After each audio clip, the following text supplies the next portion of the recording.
వైఖానస భగవత్ శాస్త్ర ఆగమోక్తంగా జరిగే శ్రీవారి త్రయోదశాన్నిక బ్రహ్మోత్సవాలకు అంకురార్పణ.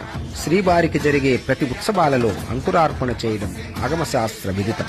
మొట్టమొదట ఆచార్య ఋత్విగ్వరణం జరిగి ప్రార్థనా సూక్తములతో శ్రీవారిని ప్రార్థించి విశ్వక్సేన సపరివార సమేతంగా సప్రదక్షిణంగా దేవాలయమునకు ఈశాన్య భాగాన గల మృత్సంగ్రహణ మంటపానికి విచ్చేసి అక్కడ భూమి పూజ చేసి మృత్తనగా మట్టిని ఒక పాత్రయందు స్వీకరించి సప్రదక్షిణంగా యాగశాలకు విచ్చేసి పుణ్యాహవాచనం గావించి అనంతరం యాగశాలలో పాలికల యందు 8 దిక్కుల ఉంచి అంకురములను అర్పణ చేసి ఓషధులలో సోముని, చంద్రుని, ఇతర అధిదేవతలను వాహన చేసి ఆరాధిస్తారు. చంద్రకిరణములు ధాన్యములు అంకురించడానికి తోడ్పడుతాయి.